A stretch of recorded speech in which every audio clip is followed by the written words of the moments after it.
today's recipe is about the Moroccan famous pastilla, which is basically a meat pie made from the phyllo dough or the Moroccan worker. By the way, there is the link of everything in the description of the video.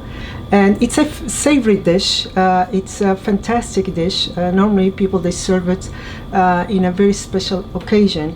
And I'm going to share with you today my own version. You can apply what we call la mise en place.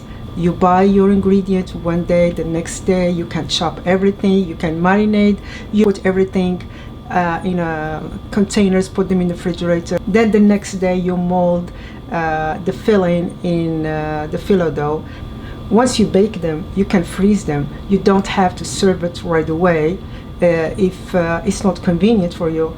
But I can guarantee you this is a beautiful, elegant, very delicious dish, and I hope you like it as much as I do. Normally when I make my own version, it's an individual size. Most of the time is 4 inches in diameter or even 6 inches in diameter, because it's elegant to serve, and also when you cut it, it's less messy. And I'm going to show you all the steps, and please leave your comment, your question in the description of this video, and I'll be happy to answer them. Let's get started. Spices are very important for this dish, so I'm going to start with some fresh ground pepper, which is important to the Moroccan cuisine, and some good saffron. I'm going to grind it just to bring out the flavor. If you can't find it, you can use turmeric. It's very optional. Add salt, ginger, cinnamon, and saffron over the chicken meat. I'm using the dark meat, legs. It's up to you. You can use only white meat, or you use the whole chicken. Then add olive oil. It will help us to mix the spices and coat every inch of the meat with the spices. I forgot to do black pepper. You add the black pepper and keep mixing.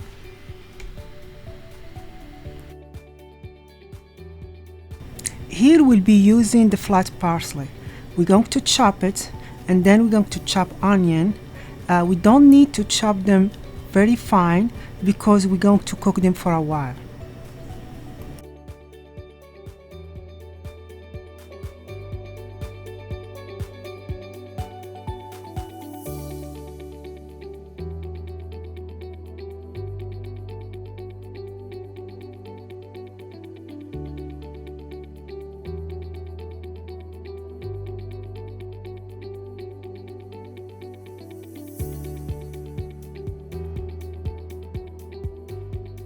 Once you're done with chopping, you can store the chopped onion, the chopped parsley, the chicken with the spices in 3 different containers with a lid, and you store the whole thing in the refrigerator until you're ready to continue, or until the next day.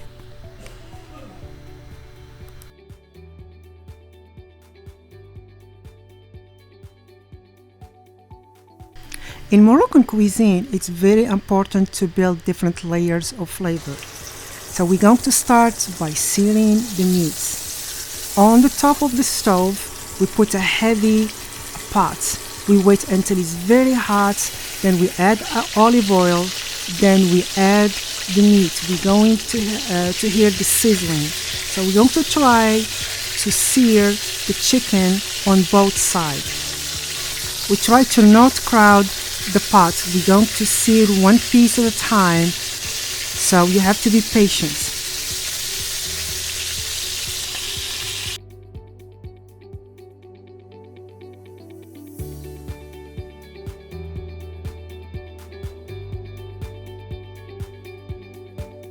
Once we're done with searing the chicken, we're going to add the chopped onion.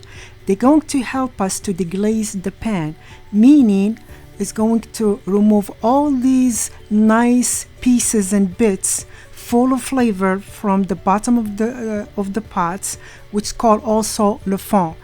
Then we're going to add the chopped parsley.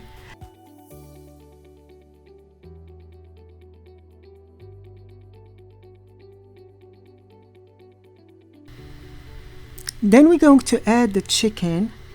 Then we close the pot, and we're going to continue cooking on very low heat. It's very important. I did not add any kind of liquid, so by cooking on low heat, we're going to have liquid coming just from the chicken and the onion.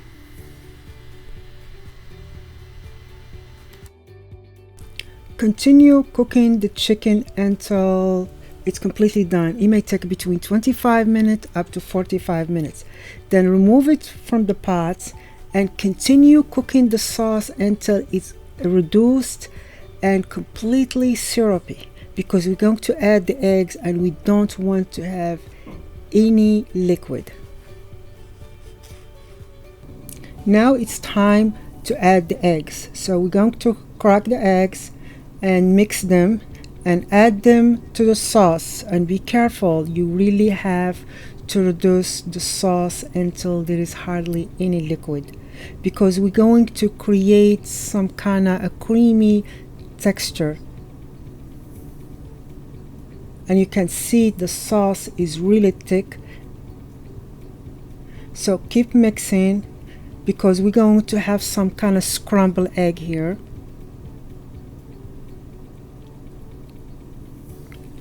Do not stop mixing. Then you add sugar and you add some cinnamon.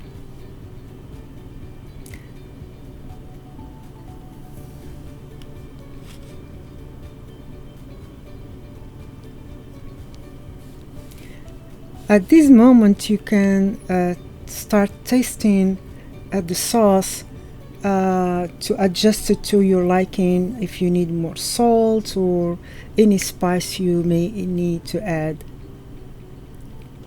And if you don't find it sweet enough, you may add a little bit more sugar. It's up to you. Once the egg mixture is ready, put it in a bowl and wait until it completely cool down before using it. And then we're going to remove the bones and the skin from the chicken and cut it in small pieces.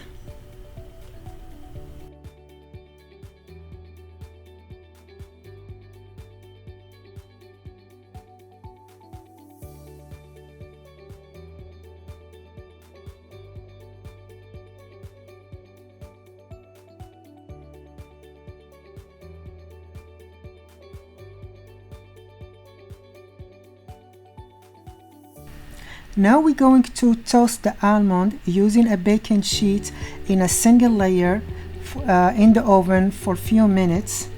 We're going to toast them until you have that beautiful fragrance coming from the oven. You may use the almond with no skin. Then we're going to chop them into small pieces. I'm using a gadget to help the process. By now we have our toasted chopped almond, then shredded chicken, then the egg mixture. We can put everything in separate bowls with the lid and put everything in the refrigerator until we're ready to proceed. To mold the pastilla, I prefer using what we call the cake ring or the tart ring. I prefer also the one which the height is 1 inch, because that's really perfect for the pastilla, and the diameter is between 4 inches and 6 inches. Of course, this is optional. So now we're ready to use some phyllo dough. By the way, the link how to make it at home is in the description of this video. So we're going to cut it into a small rectangle so it does fit the mold, the diameter, the whole diameter, and also the side.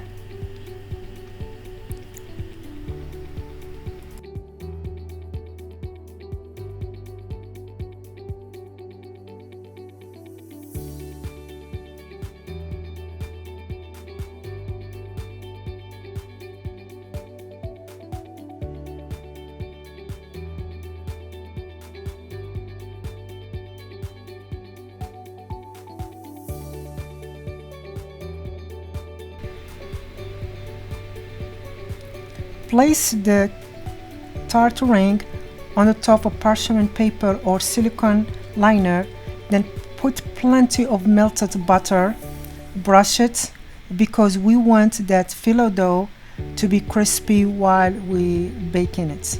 So we're going to place the biggest phyllo dough sheet first, then we're going to cover the side.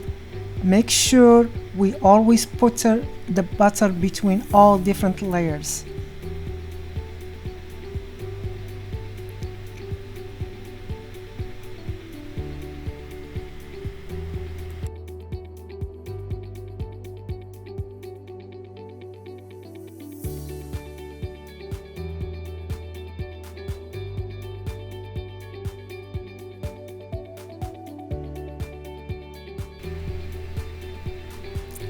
Place the chopped chicken first, then add the egg mixture, then we're going to add the chopped almond.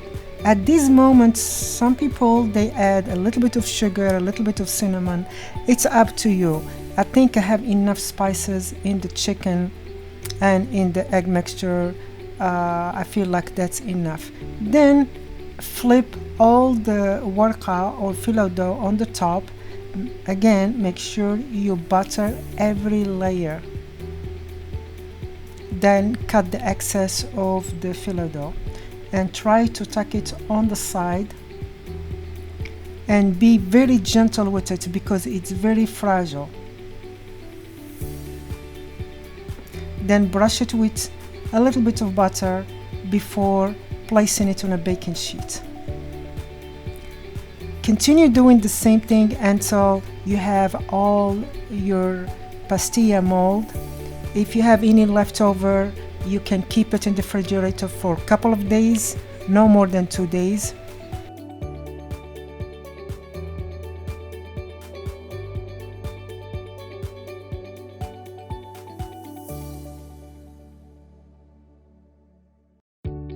Bake the pastilla between 20 minutes to 45 minutes until it's golden brown.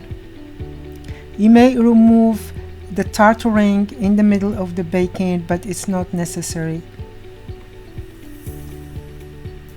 We'll let it cool down. We can serve it warm or cold, it's up to you. And traditionally, we decorate the pastilla with powdered sugar and some cinnamon. I'm going to be using some cake stencil to make it pretty. I hope you agree. By the way, before decorating them, you can freeze the baked pastilla in a plastic bag in the freezer for a few weeks with no problem. Then when you're ready to eat it, you just warm the pastilla, the frozen pastilla, in the oven at high heat for a few minutes, and you can eat it anytime. Don't you think it looks beautiful? Which one tastes better? Left, right, left, right? I think the right one. When you cut into it, it's really crunchy. And then you find those 3 nice layers: the chicken, the egg mixture, and then the almond. And when you bite into it, it's like heaven. Bon appetit, and thank you for watching. I hope you like this dish as much as I do, and I hope you can share it with your friend. You like it, leave your comments, leave your questions. I'll be happy to answer them, and see you soon. Bye.